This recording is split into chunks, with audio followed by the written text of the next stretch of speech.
This is Paul Cornell from the Vault comic book series I Walk with Monsters, and you're listening to Contest of Challengers.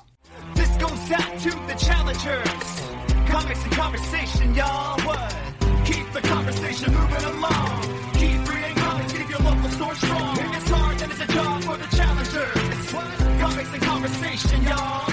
From Challengers Comics and Conversation in Chicago, this is Contest of Challengers, a comics industry business podcast with Patrick Brower and W. Dal Bush. Can you believe it? Paul Cornell. That was nice of him. Wasn't that amazing? It was very well done, too. That is a gentleman that I have never met. You have never met. I don't think I have. We talked about him last week. Uh-huh. You mentioned how much I like his voice. It's true, you do. 1 week later, he is introducing the podcast. How great. Amazing. What a good sport. What a swell human being. Yeah. And a very talented writer. Hey, I read his new book. Did you? I was going to tell people that they may have known his work without even realizing it, because he wrote Human Nature and Family of Blood from the Doctor Who's. Martha Jones era of Doctor Who. Yep. That two-part where... Was it not based on a novel he'd written? It was based on a novel he wrote. A different Doctor Who? Featuring Sylvester McCoy, i.e. the Seventh Doctor. Mm-hmm. Which is called... The novel's called Human Nature. I have it. Mm-hmm. You bought it? I did. You did? Yeah, I have it in a different room. And yeah, so Paul Cornell has been a long-time comic writer as well. Yeah. And just... man, how that intro is so good. It was really good. Oh, man, I was so excited to get that. And basically what had happened was, after we talked about it, I thought, how great would it be if we could get him to do something? So I just cold emailed him. Yep. I got his email address from his website, where it specifically says, I'm really busy right now. I will probably not answer you. Yeah. That's a good disclaimer, I think. Yeah. I'd like to put that on all my... emails. Like, I'd like to have that be the response when someone emails me. It's an automated thing saying, really busy right now. I'll get to this when I get to it. So if you get a response within 24 hours, you're going to feel real lucky. I thought that's how you answer the phone. I don't answer the phone anymore. I mean at the store. No, there too. Why bother? Is that an option? I mean, unless you love talking to people trying to sell you on Google services. Oh, you know what the majority, and by majority I mean... Robocalls? Way more than one phone call was about today? Was it someone trying to get you to give money to the Policemen's No. Society? I got two of those, 2 robocalls. And it's weird because it sounds really natural, but when you get 2 of them the same day, you're like, no, this is a robocall. They're not even responding to me. Can you guess again? IKEA? Shelf? I don't know what you're pointing at. I'm pointing at that exact comic book. Oh, for not the first or middle Ronin, but the last Ronin? The Frank Miller book? Mm-hmm. No, they just asked for a Ronin. Yeah, multiple phone calls about the last Ronin. Yeah, I mean, I only work Sunday through Wednesday, and I probably got, on average, 2 either in-store or phone requests for the last Ronin each day. Here's the thing I didn't understand. One of the notes that Kent left on the subscriber was a subscriber, and it said, this person's name, written, and I'm not trying to dig on Kent, so badly that I had to search this person by their first name. Ooh. And then it said, Last Ronin Turtles. So I pull up this person's account. That is the only book they're down for. Mm-hmm. So I thought, what does this note mean? What did it mean? What's that? What did it mean? Well, I don't know for sure, but I think it means cancel. I think they're dropping it. Well, we should probably find out. Right. That's why I highlighted it. But there is what could be a floating minus sign. Uh-huh. There definitely wasn't a plus sign. I mean, it would be insane if someone joined the subscription service, got Last Ronin #1, and then was like, I'm done. Yeah. I mean, there are plenty of people who are only going to get issue 1 because it's the hot book, and once the numbers correct themselves with issue 2, have no interest in it. But I don't know, like, I guess I'm surprised that literally anyone is doing that, especially if they went to the trouble of signing up for the subscription service, and then only wanted the first issue. Like, maybe that's they hated crazy it. to me. Maybe the Last Ronin is their least favorite. I mean, turtle. people will. Someone's going to. I also had another club member who is down for just that book and multiple copies come in and ask to sign up for the rest of the series. Mm-hmm. To which I said, "You're already down for it." You're getting it. Oh, I thought I had to do it for every issue. No. Nope, we have you down for the all 5 issues. Oh, that's so great. Yeah. Yeah, you're welcome. Boy, I could keep going on about club members, but I won't because we were talking about Paul Cornell and Paul what is Pornell. swell. Right, Chris Parnell. Call Pornell. Call Parm. Hey, Parm. Yo, Sandler, what's cracking? Oh, I messed that up so bad I won't even finish. I Walk with Monsters is his new, I believe it's a miniseries. I think everything from Vault's a miniseries. Yeah, from Vault. And we mentioned it last week under the guise of, hey, that's coming up, and it is a thing that we haven't read yet, and we both read it. Yeah, we did. In the intervening week, we both read it. I read it like an hour ago. I read it Which a is- whole nother day ago. Which is usually when I read stuff. I think I talked to you about this. You did. You said that you're going to start doing that on Fridays before we record. Yeah, usually like a couple hours before we record. That's when I'll take some time and I'll sit down with some PDFs that I've accumulated through the week and try and read them. And so they're fresh in my brain so that when we record, I can go, hey, I read I Walk with Monsters #1 and I really liked it. Because I read I Walk with Monsters #1 and I really liked it. I did too. I love how the backstory is parceled out. I like how I feel like I only understand 60% of what's motivating the main character of JC. I love how I don't understand anything about David, No. who is a nothing. major character in the Yeah. book. Opening sequence is just great. I mean, It's there just are two 100% characters. a great scene. There are 2 characters named in the title, Uh-huh. and there you go. You Yeah. just had your percentages for them. Sure. Yeah, no, that opening scene really good. Yeah, it's a really well written scene. It's drawn well. It's paced well. It's got a great twist to it. Just a great feel to the book. Paul Cornell's a total pro, and it's kind of everything I want out of a first issue, where it doesn't necessarily tell me everything that's going on. In fact, it's kind of a hard book to describe exactly what's going on. It's a horror book where it's almost like a more introspective and heartfelt hack slash. Heartfelt is an interesting word to use. Yeah. There's a lot going on under the surface, and there's a lot of trauma the characters are bringing with them above and beyond the usual, like, they escaped something terrible, like they did, but there's so much more going on. It is a very unsettling book. It is. There's a bunch of really horrifying things that are basically, like, left to the reader's imagination that are kind Yeah. of implied in the text, and it's like, oh God. That's no. why I think it is so effective, is because Yeah. it doesn't have to point blank show you what's going Yeah. on or what went on. Yeah. It's way more of what I look for in a horror book, where it's more the reader kind of filling in the blanks. It's not stuff where there's huge pages of, like, horrible, terrifying things happening. There's a couple of those.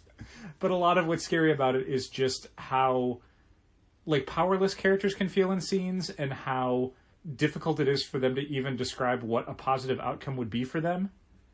Like, it's that sort of stuff where it's just like, you feel like you're trapped in a well. Like, there's no good options. Everything's just kind of terrible, and they're doing their best. Right, but not only are you trapped in a well, but you don't want to get out of it because something worse is happening outside. True.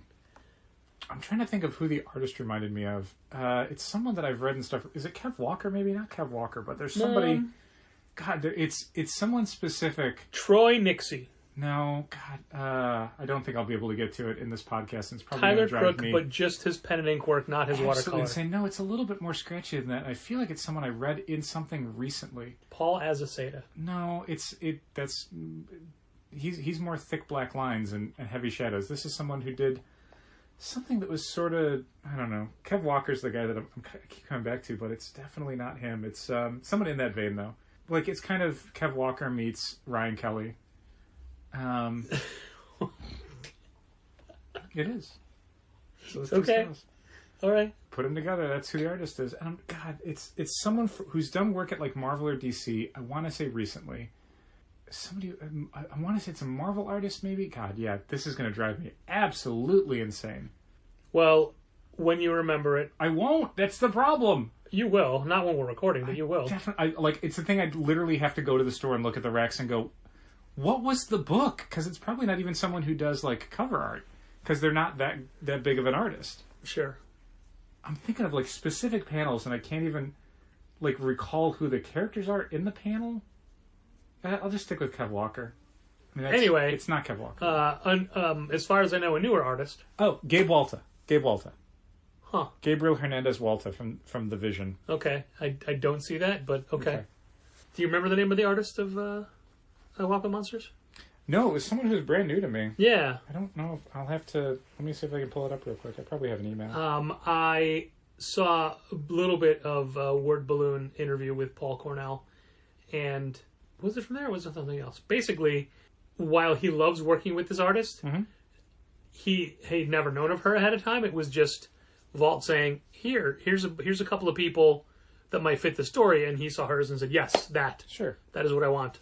So that is a good example of the editing process, or the people who are in charge helping mold the flow of a book. Nice. The one email I had that had I Walk with Monsters in it from Damien at Vault did not contain any yeah, mine was just a link, to be honest. any credits. Here we go. Sally Cantorino. Yeah, there you go. This is a really good time in the comics industry where there are so many good books that are just starting to come out or that are about to come out that we're really excited for. And that's so rare. Like, I don't remember a time where it's happened with this many books. And a lot of them are horror-based. They are, yeah. I'm wondering if it's a product of how weird the year's been, but I mean, most of the stuff is probably in the works way before that. You were telling me about Chip Zdarsky being on a podcast for Stillwater and basically saying that Stillwater's been in the works for years. Yeah, it was on Off Panel. He'd started writing it in 2017. Yeah. Before he even had an artist. And by the time he got to, and I don't know if this is weird, just rehashing something from another podcast, but I did give full credit. And you paid for it. That's true. You funded it. By the time they were saying, hey, he'd written 4 issues, and they're like, come on, just write, because it's for Skybound, and they want things done far in advance. Sure. And he's like, I cannot write any more until we have an artist and I know what these characters look like. Like, I'm losing sight of what everything's supposed to be because it's all in my head. It's like when you write a TV show. I mean, a lot of people who have run TV shows have said, like, it's not until they film a few episodes that they start to figure out who the characters really are, because there's what's on the page, and there's what you think you're going to see with the actors, and then there's what the actors actually do with the material, and then you start writing towards that, which is why, like, a lot of comedies in particular don't get really funny until midway through the first season, because then you're writing to the rhythms of the performer. Yeah. And it's the same way with a comic, where if you don't know who's drawing it, you know kind of who you'd like to see and what sort of style you'd like to see, but until the artist actually gets to do something with the material, you're just, it can't be as good as it's going to be yet. Going back to I Walk with Monsters for a minute, I just started watching Supernatural. Yes. 15 seasons too late. Yeah, do you think you're going to finish it in time for the finale? Didn't that already happen? I think that was yesterday. No, is it over already? I think so. I have no idea. Maybe not. Anyway, I know that there's lore and that there's a lot of, like, just, it's on Netflix, so just the characters that you see in the still image, 2 of them haven't shown up yet. Oh, okay. Like, Castile and, I don't know, whatever. Sure. They're Constantine and they're Angel or whatever. There's, like, the third guy in the trench coat that I keep seeing in pictures. Yeah. Yeah. So this is just them Monster of the Week stuff with an overarching story. Sure. But the mindset of that, and it's great because it's, demons or ghosts or hauntings or spirits in unrest. Yeah, creatures. So I Walk with Monsters fits perfect in that current mindset. It sort of does, and it really works well in that capacity. And I like Supernatural because it's a great exercise show, because it's just 45 minutes and you don't have to pay strict attention. Yeah, I mean, you'll get some laughs and some spooks and some scares and some everything else, and then all of a sudden you're done working out. What I don't understand is why Jared Padalecki is the first name, not Jensen Ackles. He was the bigger name at the time. Was he? I thought Jensen Ackles came from something. I mean, probably, but Jared Padalecki came from Gilmore Girls. Gilmore Girls. And that was a way bigger deal. Okay. Well, yeah, there's so many... Also, he's taller, and they were doing it by height. Yeah. Well, and yet in the show, he's the younger brother. So? Just saying. You're younger? You're taller? Then I don't have any siblings. Yeah, but they're not real siblings. What? It's TV. I guess it's true. They're made up. It's true. They're not really the I don't know, brothers. That's how close I watch it. Winchester, Patrick. I know, it's the gun. It's the gun. Also, that's why you can ship them rifle. together, because they're just actors on the TV show. You can ship them together? People do. The brothers? Oh, yes. Huh. Don't go on the internet, Patrick. I mean, well, the only reason I've been going on the internet this week is to find out voting results, and that hasn't happened, so... Well, there have been results. Well, sure. Not enough of them. So, weird week in the Super world weird week. at large, but especially working Wednesday, Yeah. where, you know, everyone is still kind of numb. Yeah, I don't want to say in a fog, but it was definitely a day where I was glad to lose myself in certain tasks, to let time tick away. The thing that was, I don't know, not annoying because they didn't mean anything by it, but the people that would walk in and be like, hey, how's it going? I just wanted to say, how do you think? Yeah, not great. How are you so upbeat? But I mean, that's the twist, is that for us, we were having to do our jobs while at the same time putting out of our mind the things that were worrying us. You know, we couldn't bring that necessarily with us to the job, but yet we couldn't keep it completely out of our minds because we're human beings. But for a lot of people, for them, going to Challengers was their escape from that. Yeah. That was their way of like, I don't want to keep refreshing, you know, the Washington Post or the New York Times or whatever website I'm on every 5 minutes, hoping for an answer that is not going to be coming today. So I'm Or going to tomorrow, or the next day. So I'm going to go get comic books. I'm going to go to Challengers. I'm going to be surrounded by, you know, a medium that I love and people that, you know, are as passionate about it as I am. I tolerate. No, I wasn't going to make any value judgments about how people feel about us personally, that's but fine. in general, like, you know, you're going to a place where it's an escape, basically. It's a way to kind of put that aside. And yet for you and I, that's not an escape for us, because it's our job and our brain is still working, and it's not letting go of that stuff that easily. So I understand why people would do that, but there is just that kind of background thing of like, that's not my experience at Challengers. Sure. There was a point where I thought you broke. Oh, I definitely did. Oh my God. So there was one final straw, and it was about the last Ronin. It was. It was. So basically, Dal literally collapsed onto the floor. Uh-huh. And couldn't get up real fast. I couldn't physically fine. Emotionally couldn't tell if you were joking or not. But then I had to ring people up, and I have a bad leg, and I had to keep like stepping over you, but really navigating where you were, because you were right. I got long limbs at the register. I was, because I had my head down on my arms on the front counter, and then I honestly can't remember what the trigger was, but there was one additional thing that I think it was just thinking about that idea more and more of someone emailing about The Last Ronin, as if it was just this new thing. A week after it came out, saying, "Hey, when does it come out?" And fully 6 days and 16 hours after we had sold out of it. And this is a subscriber who gets multiple emails from us every week. We did not keep it a secret. To them. Didn't keep it a secret that Last Ronin was coming out. Yeah.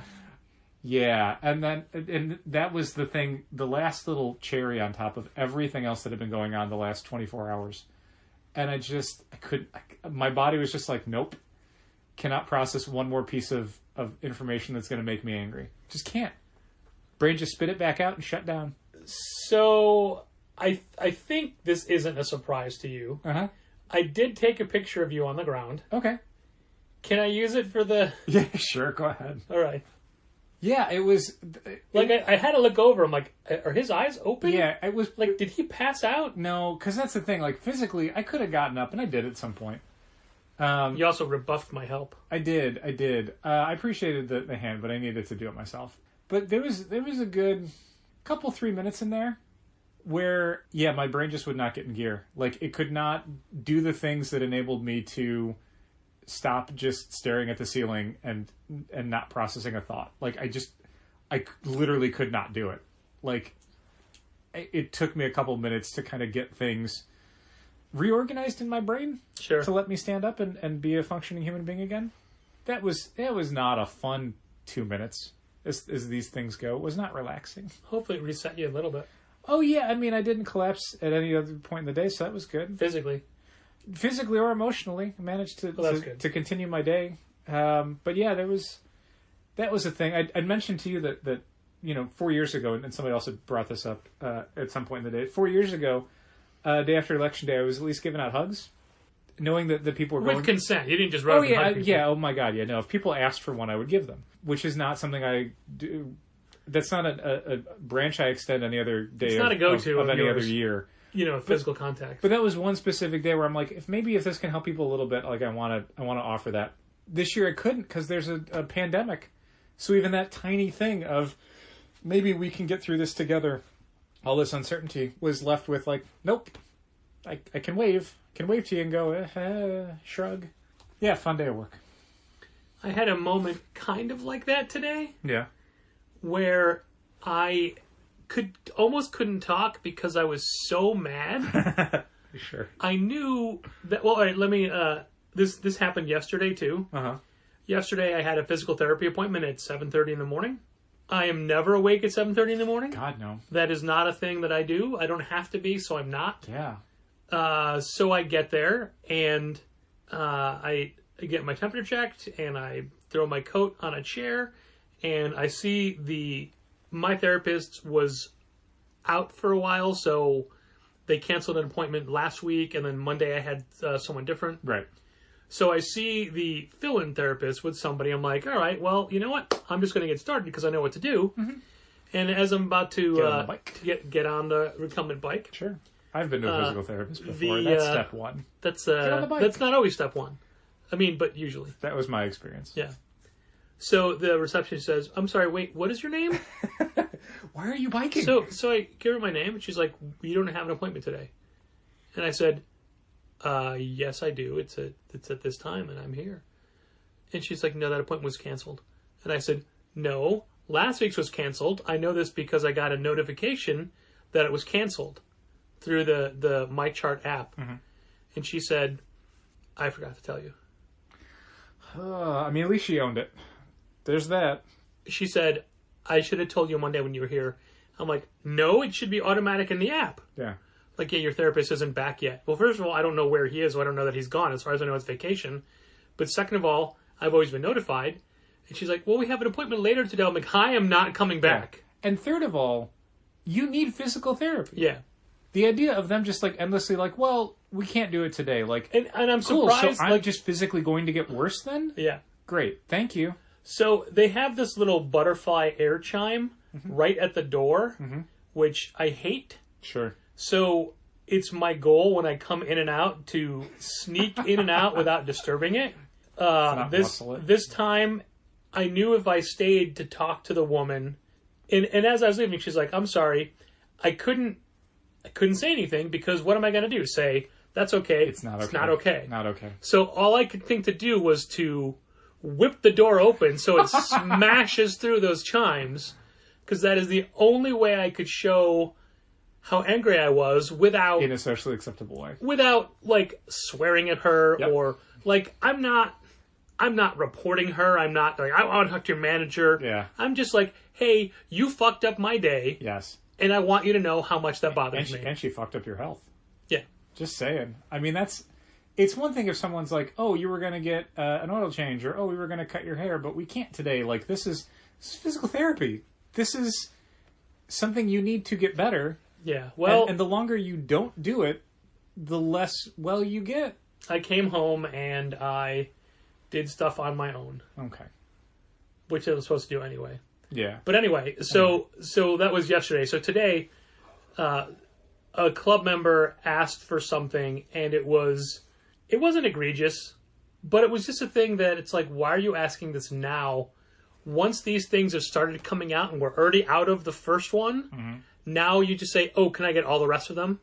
And I said, I guess. Uh-huh.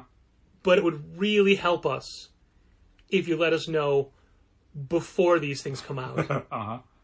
And they said, oh, yeah, I wasn't sure when they were coming out. And then it's like, okay, I will let Gina talk to this person the rest of the time because I know I'm going to have a hard time. And this is a huge shortcoming of mine where this person is literally adding 7 more books to their list and not in place of anything else. It's not like, oh, can I, instead of getting the A cover, just get this Can I just get this Alex Ross cover? Well, there's a story about that I'll tell next. That was the maddest I got at a human being. Yeah. On Wednesday, I got mad at an email. I got mad at a concept, and that in turn broke my brain because of everything else that was going on. Sure. But the maddest I got at an in-person physical human being was on Wednesday. But I'll let you finish your story. Well, my point is, like, this person is basically, they saw a thing they wanted and they said, "Hey, can I have this?" And I'm mad at them for wanting to buy it from me. And it's such a stupid, stupid thing that I have such a hard time reconciling that. Sure. When, I mean, I have the option of ordering everything in advance because I see everything listed in advance. Sure. So I can't use me as a, well, I pre-ordered these things I wanted. You know, there's a ridiculously stupid toy that came in today that I bought, but I ordered one for me. You did. I mean, like, I order stuff from vendors outside of Challengers, import toys, that kind of thing, and I have to hit those websites religiously because stuff will sell out, pre-orders will close, things are not just constantly available all the time, and that means I have to do the work if I want to make sure that a limited collectible item is something that I want. Yeah, and I think we're using the wrong thing as for the limited collectible items as a comparison. I don't think so. For example, I recently bought the new McFarlane The Flash figure. Yes. Because it's a really fun looking figure and it's got lightning bolts and it's really posable. And I enjoy that figure. I didn't pre-order one for myself because we were ordering it off of an illustration. Yeah, and some stuff will be available other places in other ways. Obviously, we have stacks of comics and graphic novels all over the store. But when it comes to things that could and will sell out, Last Ronin. Especially when it's a thing that we're not ordering heavy on because nobody really pre-ordered these things. And Endless Winter, is that what you're saying?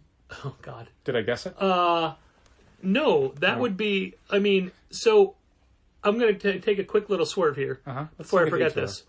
I was doing the Lunar FOCs today. Sure. And I hated it because it's such a stupid week. Okay. There's 2 Tales of the Dark Multiverse. There's just so many multiple covers and things. Sure. But there were 2 books that we had ordered. One of them was a John Byrne Superman Batman Generations omnibus. Yep. Why do we order that? Somebody special ordered it. Okay. I pulled up Comics Week. No one's down for it. Somebody special ordered it. It might be in the special order book. Okay. As a pre-order? And then there was another... I honestly think that's where it is. It's a pre-order in the special order. So I left it because I assumed it had to be for somebody. That's when I had to go to Lunar and put that order in. Okay. Because it was nothing that we could pull because it was the Superman Batman Generations omnibus. There was another book. There was a Justice Society of America, a Tom Lyle book that we had one down for. And I'm like, why do we have this? And no one was down for it. I could check on that one. That was also like a weird hardcover as well.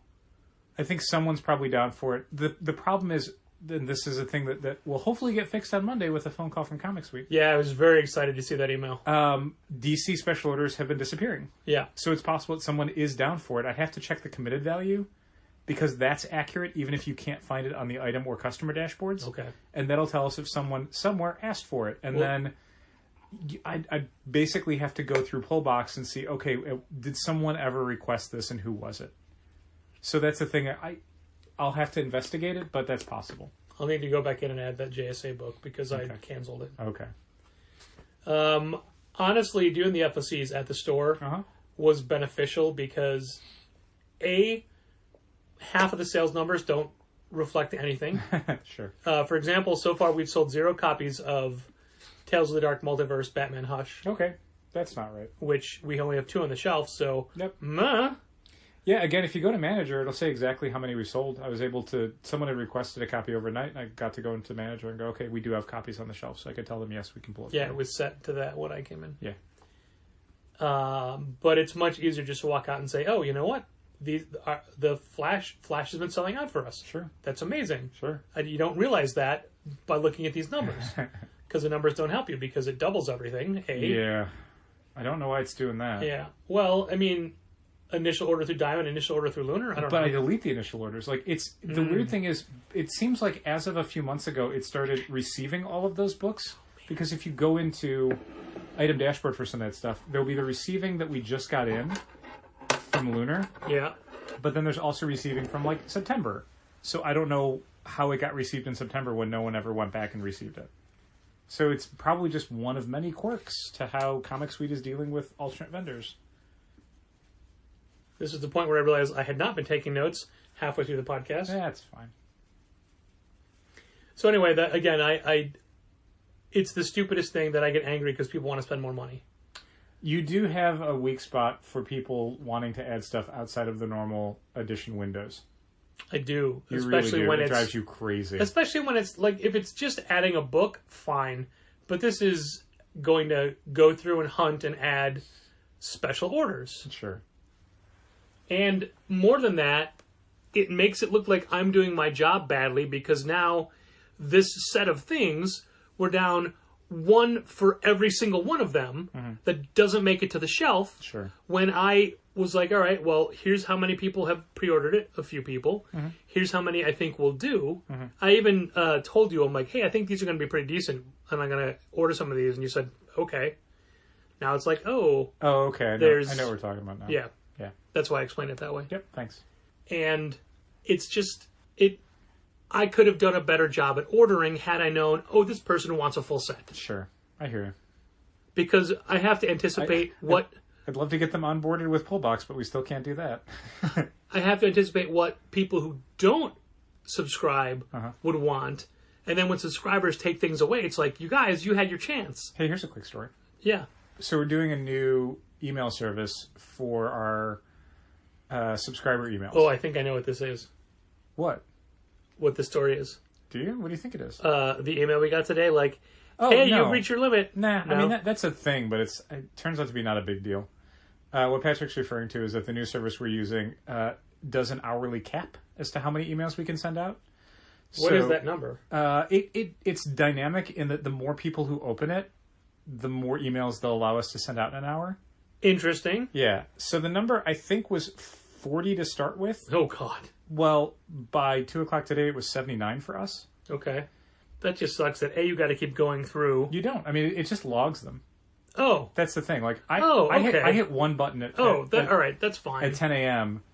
or whatever, whenever I send it out. I mean, I got mine early. And then it basically just queues them. So when you do your amount for the hour, it just queues them for the next hour. So it took probably about 3 hours for all the emails to go out to our subscribers, but it wasn't, it's not a big deal. It's because this is a free service, and I will accept that as one of the limitations. There's also a daily cap that even sending an email to every single subscriber who's getting stuff for next week, we did not come close to touching it. Okay. So it's fine. Like if we ever need to expand to more emails, we can do that, and then we can pay a bunch more money if we want a dedicated IP, which will completely eliminate the queue. You can send out an unlimited number of emails at once, but that's for people who need to send out like 50,000 emails. We don't need that. Yeah. And we don't need to spend more money to get the same information out. Yeah, and in general, like if That was like Kent's idea for a text service. sure, which I think this service also does if we wanted to. The thing is, like even if it takes 6 hours to send out one specific subscriber notification or like suggestion for an edition, that's fine because it doesn't really matter. Like it can be, we're sending this stuff out days before it's relevant. So if someone gets it at night instead of in the morning, it doesn't really change its effectiveness, really. Sure. Because it's not that time sensitive. And what I like about the emails is that they're not mass emails nor spam because it is custom tailored to the specific customer Yeah. with the books they're down for. So I guess the question, the thing I was going to bring up was this. I for the first time in a while, I started looking at the analytics to see at first I was just making sure, did they all go out? Did they go out correctly? How long did it take them to go out? Is anything still sitting in the queue? But then I'm like, well, how are people opening them? Who's opening them? What do you think the open rate is for the Friday, here's what you've got coming out next week subscriber email? When you say rate, do you want a percentage or a number? Okay. I think it is. Because I don't think you know how many go out. It is. Well, I mean, I know how many club members we have. Sure. But that doesn't mean, and that's a lot of those people don't get books that week. Yeah, that I mean, kind of do thing. you want to take a guess on what the number is of how many emails went out? I want to say, looking at next week, I want to say that 246 emails went out. 179 went out Oh. with one bounce, so 178 actually went to people. That's people who are getting, it's obviously it doesn't count people who only get DC stuff, So it's only people that we would be pulling books for on Tuesday from Diamond, Oh, okay. which slightly changes the numbers. But Yeah. even then, I don't think Yeah. it would make it go up that high. 178. I think the open rate is 24%. It is 48%. That's great. 48, according to the analytics, 48% of the people who got the Friday email saying what's coming out next Wednesday actually opened it. Some of them opened it multiple times. I opened mine 48 times. Is that thanks, the dude. full percent? I didn't get one, so I didn't open mine at all. Oh. You're not getting anything next week? I usually don't get stuff. I mean, the so- amount of things so- that I'm ordering in a given month now, it's like one or two things. Okay, at most. so I don't... you talk about the email from today. Yeah. Friday What email. was supposed to be on that email?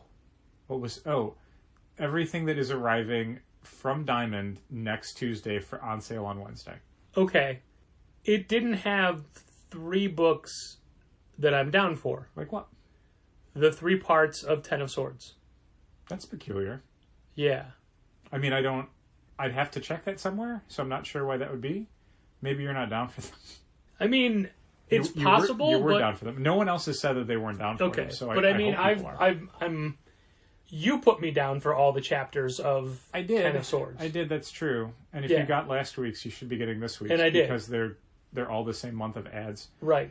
I don't know. That's a good question. I mean, obviously I'd have to look at the system to find out if you're down for them or not. So when I saw that, the last thing I wanted to do was send you an email saying, hey, I'm not down for these. Sure. I mean, the question is basically, is it an error in reporting or is it an error in subscribing? So I don't know which is which yet. Without sitting in front of Comic Suite and being able to investigate that, I don't know. Yeah, we'll have to wait and see. We had a lot of problems with getting the system to accept subscriptions for the Ten of Swords books for November, in that it kept crashing, essentially. Yeah. But yet, everyone was down for stuff this week. We didn't have some weird deficiency where no one was down for, I don't know, what were the 2 books? Was it X-Men? It was X-Men and... Excalibur? No. I don't remember. I don't remember. They're right. either. They're right there if you want to look. Literally right there. Do you know? There's the big. It's X-Men 14. Marauders. It was Marauders. Okay. Oh right, because Marauders is next week as well. Yeah. Yeah. Yeah. So, yeah, I mean, Marauders would have been the book that no one was down for if there were a problem with this month's editions for Ten of Swords, but everyone got Marauders. I don't know. We'll see. Can I just say for Ten of Swords, just I'm not current. I have those this week. I haven't read yet. Yeah. But I caught up to everything else, including Stasis. Mhm. And without giving too much away, Mhm. when you look at the combatants on either side, Mhm. I am so much more interested in the Araco combatants. Pog. Right? And his sword, Pog. Come on! There's a bunch of characters on the Araco side that they're gonna show up again. They're They too have interesting to just be like knocked off at the end of a 22-part story. Yeah, I already then- said to somebody, I think this week, that it's going to be super weird in 2021 if people who are not reading the Hickman books are like completely baffled by the Pog Build-A-Figure. And they're going to be like, why does my Cannonball figure come with this super weird like lizard leg? What is this? Why is it in the box? And then when you look at that lineup and then compare it to the X-Men, Sure. it's like, ugh. They definitely feel like they're going to get destroyed, and I like that. I like how much the X-Men feel like underdogs in this, because they don't...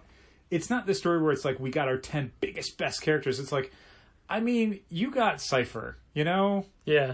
you got You got- Storm with a sword. you got These are not looking great for Two you. Captain Britons. Captain Britain and Captain Avalon. Well, two Two Braddocks. former Captain Britons. True, it's true. Yeah, it's not... I know he's Captain Avalon. I just, It's not for the- the sake of... It's not the greatest lineup of powerful X-Mans that you could ever have. Yeah. You got little baby Cable. You do. Don't worry, Mom and Dad. I'll do this. No, son, I should do it. I got a sword. Dad and I are available to voice all of your X-Men Ten of Swords crossovers if you want. I can't wait until we both do the Ten of Swords audiobook. That's going to be great. We're going to fight over Pog. Uh-huh. Oh, man. So I'm going to tell this story. We still need to get to your angriest you ever got story. Oh, sure, okay. I'll do this one now because it reminds me of Voices. Okay. And this is a fun break from the week. This is a story back from the old days. And I know what story this is going to be now. I had a clown character where I have absolutely no idea where it came from. Probably just because it was fun to do a clown voice. Right. And you had to create a character for it So- so you could keep coming back. This clown would call the other stores. And I don't quite remember his voice because I haven't done it in, 20 years. Uh-huh. But he was named Bamboozle the Clown. It was just your basic clown voice. Yes, hello, this is Bamboozle the Clown. Yeah, that's basically it. That's how I remember it. I called another store looking to talk to the manager there named Dan. And Dan's associate, James, answered the phone. So James was a very deadpan person. Never changed expression, never changed his voice. And I launch into this whole Bamboozle thing. But Bamboozle doesn't just call with a question. Bamboozle has to explain who he is and what he does before he gets to the point of his phone call. So it's not long, but it's like a 15, 20-second introduction of, hey, I'm Bamboozle the Clown. These are the things a clown does, blah, blah, blah. Can I talk to Dan? James turns to Dan and says, Dan, you have a phone call. And you hear Dan off camera say, who is it? Some clown.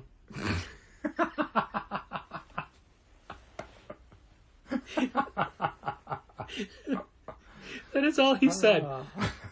Some clown. That is one of the funniest things that ever happened at that place. It has been over 2 decades since that story took place, and it still kills. We were laughing about this for at least 15 seconds. I mean, straight. Yeah, it was like why did it even come back up? I don't know. I think it was a clown voice or something. I can't remember. I don't know. You would think that Taz had made a Terra Ryzen joke to Excalibur. It was that difficult to talk afterwards because it was just so stupid. It's such a weird thing to come back up. Yeah, and then it just, the more you laugh, the more I laugh, the more I laugh, you laugh. Yep. Yeah. Yep. Because who is it, James? Some clown. Because when you tell this story, I am right back to hearing that story for the first time. See, it works 20-something years because ago. It's a time machine. You know James's delivery. I do. I remember literally the first time I heard that story. It's like so fresh in my brain because it's so perfect. This deadpan kid and like some clown. It's just the best punchline. It is the best. And he was right on multiple levels. Yes. That's what makes it work, is that it's true in multiple ways. Some clown. So now that we've had a nice little a Yes. refresher and everyone's smiling and laughing, thinking about clowns, Oh, yeah. why don't you... So it's a quick little thing that made me angry and frustrated. Somebody had come in for their subscription stuff late on Wednesday. It was the first time they'd come in maybe 2.5 months, so stack of stuff. Walk around the store, eventually come back up, pull up their account, and I start going through the books to make sure everything's right. And suddenly I get to the Batman books, and every Batman book is the wrong cover. It's not the A cover, it's all the Virgin variants. So I go, did you switch out the Batman covers? Oh, yeah, I just prefer to get the B covers on those. Okay, so then I have to go through and I have to, delete all those, and for whatever reason, RMH was just eating it every time I tried to delete them. Ugh. So I have to flag 6 different books, and every time you go back to flag something, it will flag the top item and everything else. So you have to go back up to the top, unflag the top one, then scroll all the way to the bottom to Batman, and then flag the 6 or so books, then go over to Void Subline, and then I would do that, and then I go back and it's like, oh, there's 5 left. Okay, and then I basically, at one point, I'm just like, let me flag the last 4 and just delete them, and then I will go into their account later and get rid of them, and then I have to go through and scan all 6 of those books, and I have to make sure everything is accurate, because who knows what else got flagged, it might have been deleted instead, and it's just like, the way that it was done so, surreptitiously, instead of saying, hey, I switched these books out, which is kind of what I think is the least you can do. Yeah. If you're handed a stack of stuff and you take 6 of them and change them out for 6 different things, the least you can do is go, hey, I switched these 6 for these 6. Because, and this is the thing I had to explain, they have different inventories. Yeah, we can't just ring you up like normal. Yeah. You're not switching it, basically, if you're switching Batman 101 A cover for B cover, you're not switching Batman 101 for a different copy of Batman 101. You're basically switching Batman 101 for an entirely different comic in the store. It's no different than if you switched out all your Batman books for X-Men books for the month. Yeah, and don't forget... Even if they're the same price, Not the same thing. Gonna screw up our But I inventory. was going to say, don't forget the Batman price, not the same price. They're all $1 more. Yeah. Which needs to be allocated and Yeah. needs to be accounted for in our system. So it wasn't just one or two. It was every Batman book that they had on hold for the last 2.5, 3 months. And it's the kind of thing where you want the B cover, and you could have told us, and also we order like maybe 10% of our order is the B cover.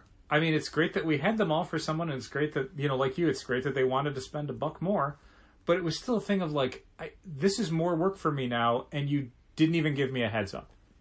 Like, you just did it, and I'm supposed to just, like, find it or something? Like, what if I didn't? Then A, our inventory is wrong, and B, we're out $1 each on all these books, and you just stole it from us. Yeah. Like, even now, I'm basically inarticulate from rage. So that was fun, and it was nice that it happened near the end of the day, so I didn't have to let it completely...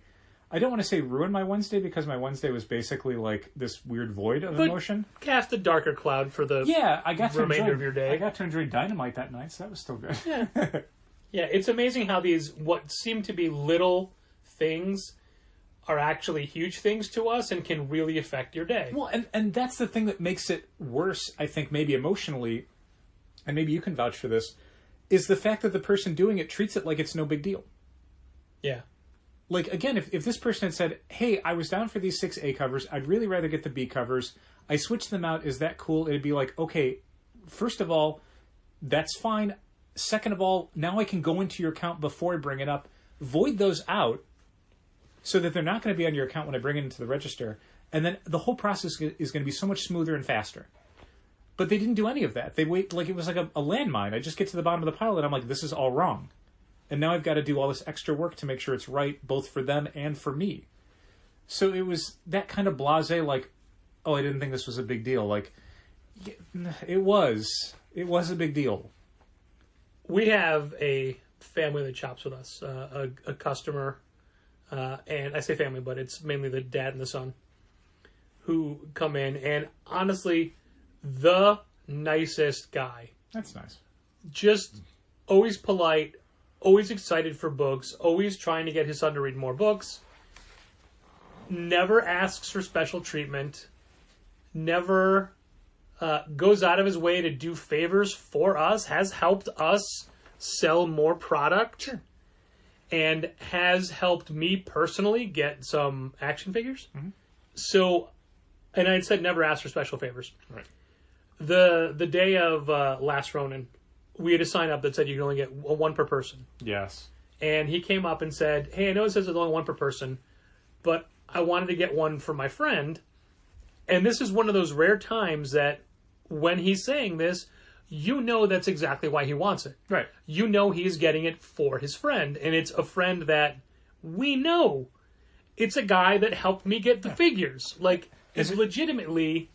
This is not someone just saying, like, oh, I wanted one for my cousin when they want an extra copy of themselves. As a quick parenthetical, I don't think anyone tried that with Last Ronin to me.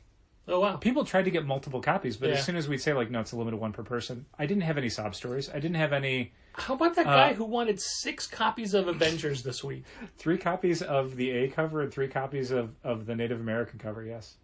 Man, Yeah. what is up with that? I mean, it was real weird. I read that issue.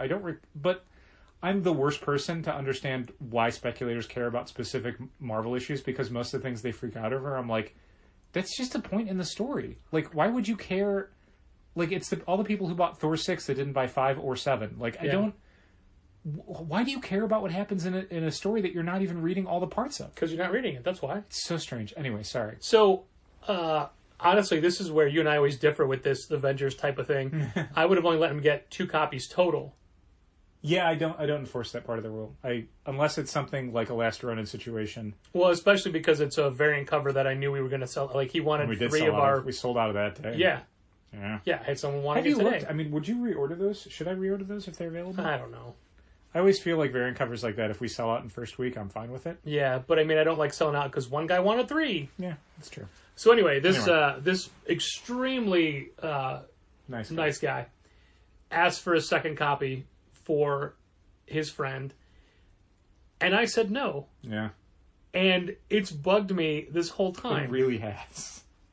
And you are usually the person who loses 0 sleep over saying, no, you cannot get extra Yeah, copies but I of a mean, scarce like, book. because A lot of mitigating circumstances this one, man. on I get it. this podcast, I come across as a jerk most of the time. And I even told a story earlier about getting I was the jerk on the podcast. angry Are we two jerks? at Oof. at the woman who was scheduling or the woman who was the check-in person at the physical therapy.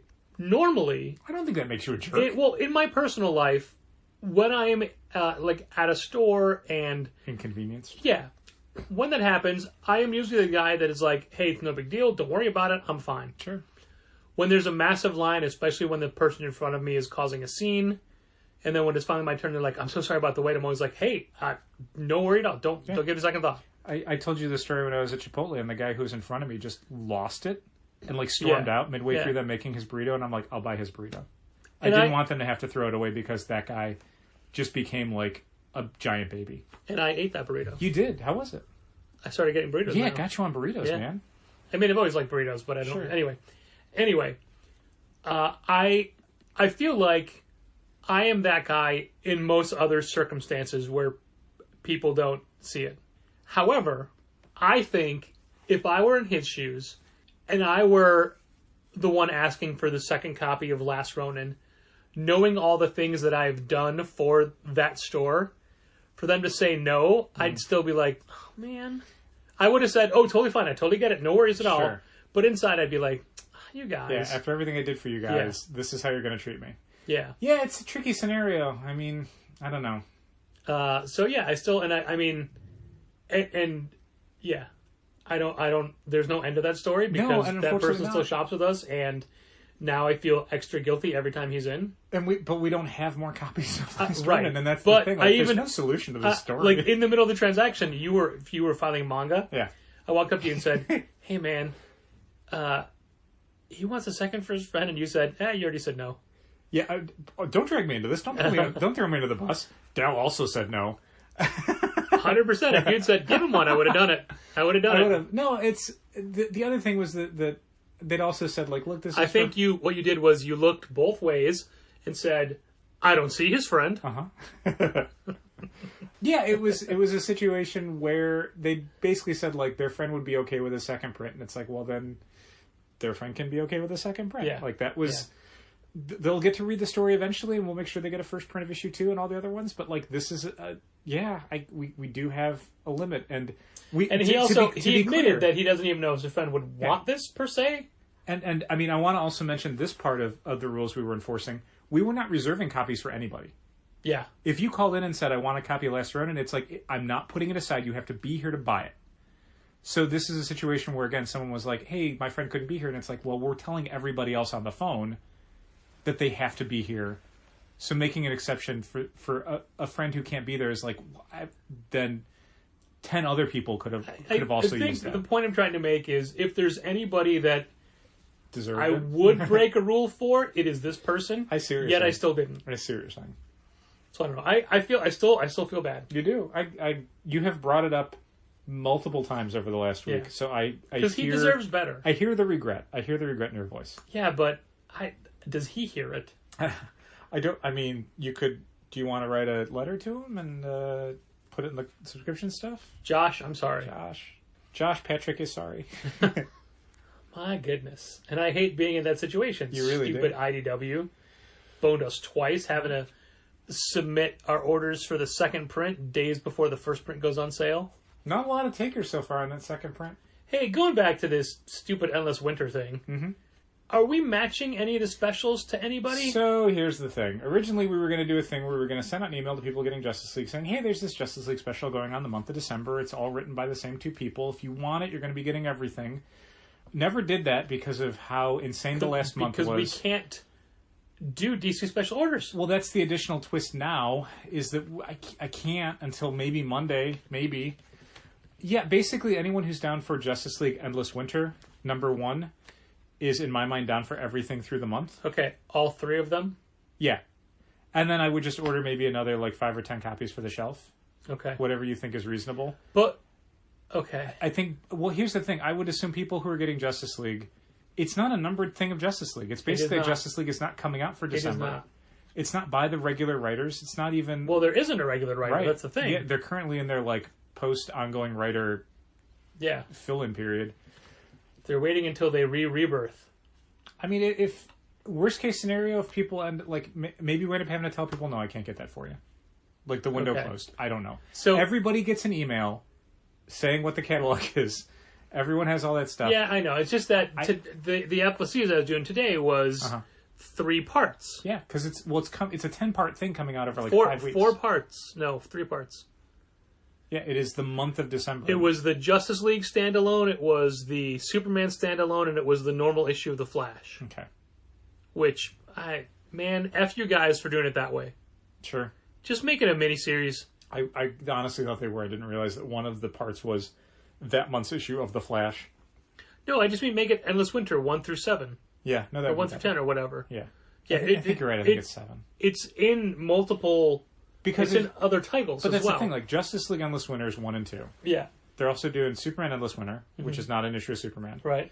They're doing Black Adam, which doesn't have a book. Titans. They're doing Titans, which doesn't have a book. Well, this would... yeah. So, like, it's more than Wonder Woman. I don't think is issues of Wonder Woman, is it? So the idea of it being like all of these one shots and then Flash 771 or whatever, like it's insane to me.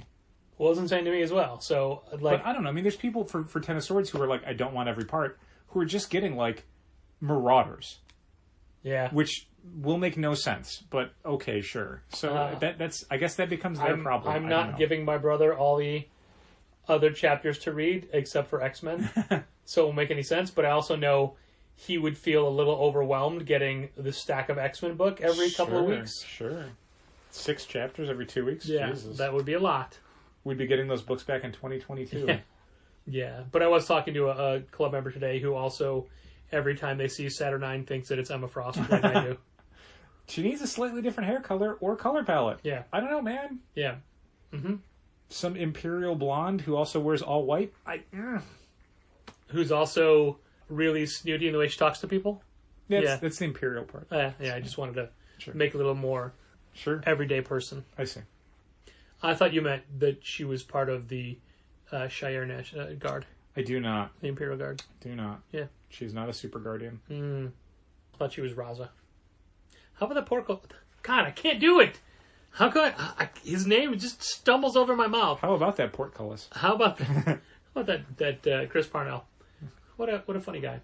How about that Paul Cornell? He's so great. Right? Part of me thought, since he did this, I'm like, what if he could do the whole intro for us? I'm like, no, he already gave us enough of his time. Honestly, the only thing I was thinking about was, oh god, what if his book sucks? I was honestly worried about that. I'm like, Jesus, what if I read this thing and it just doesn't work for me? And then I got to be like, yeah, it was really interesting. It's not really my genre. Folks will probably dig it. It's definitely I don't not your know. genre. If I had to like couch it in all these like other people would think it was great sort of ways, but I genuinely enjoyed reading it. I thought it was very well done. A club member came in who hadn't been in for a while, and they said, "Oh, can I add Scarin Hood to my list?" And I said, "Oh yeah, that's so great. I'm glad you're adding this. Like we got to read the first issue. We really like it." And they said, "Yeah, that's why I'm adding it because you talked it up." We talked it up. Nick Roach really did a good job on it. Yay! And I've more often recently I've had people say that they're taking chances on books that they'd never even heard of because we're recommending them. If anything, it's just easier for us to do that sort of thing on the podcast, I think, than it is in store. In store, we're always pulled in so many different directions, and people's time is so limited. Yeah. That very rarely does someone have like a few minutes for me to pitch them on a bunch of new books. Like I might have a very small window to say like, oh, here's the pick of the week. Maybe check this one out. Or if someone says what's new recently, I can kind of point over to the number 1 section and go, well, these were good. So something like this where we're able to sort of, in a more casual environment, really dig into kind of describing a book and talking about what we got out of it. Like that element of it is a lot easier to do here than it is in store. If I spend more than a minute talking about a book in the store, it's like, I am wasting this person's time, and I don't have much of my own time to waste. Hey, you know those surprise variant crossovers that we got? Mm-hmm. That I tucked behind the front of the Challenger's Choice so they'd be there if I needed to swap them out for anybody? Okay. All gone today. Oh, really? Yeah. Okay. Somebody must have just started looking through and found them. That's cool. I mean, cool for them. Well, I mean, not one person, certainly. There was a stack of those. So that's multiple people that must have bought them. Or not. Do you think Kent is not enforcing the 2 copy per person per Well, day we rule? only had 2 left. Oh, was it? Okay. Yeah. I thought it was like 4 or 5. No. Or was it 3? No, I can't remember. Either way. Either way. Real quick, I spent more time than I thought it would take working on the new Kallax setup. Yeah. Gina built the shell, and I went in to add the brackets? just the horizontal braces. In my head, I remembered how easy it was for Drew and I to add these. I mean, it was, just a few minutes per shelf, per unit to do it. So much more involved, so much harder to do. It took... Did you just forget how to do it? No, it's because before they were already inserted and braced in, so it didn't matter what way you put the shelving unit, you're just bracketing it in. Here it could only be done when they're vertical, because you're sliding it in, and then you have to measure it, and then you have to use the level to make sure. And one of them moved a little bit, and it's long story short, it is. I was complaining to Gina that when you come out of the back room, it is the first thing I see is that one crooked thing. She's like, "We're gonna have to move this to move it to the other end, aren't we? So you don't see it." Yeah, probably. And it's like, no one will notice. No one will notice at all. You will. No one else will notice. But instead of coming down like this, it's just a hair. Okay. Because there's nothing that keeps them... Like, those were already... Those, I'm pointing to a Kallax shelf over here. You can't see it. Yes. Those already have dowel rods that hold everything in place. I was just re-supporting them. So real quick, I guess I'm just trying to understand what you're doing. So these horizontal levels... Yeah. You didn't use the dowel rods on those? No, we did. Okay, so what needed to I'm sorry, the vertical ones. Okay, so you put the vertical ones in? Because I thought you're not putting the vertical ones in so you could do the 3 boxes. No, I mean, we need the... As I've explained before, Dow. Yes, explain again.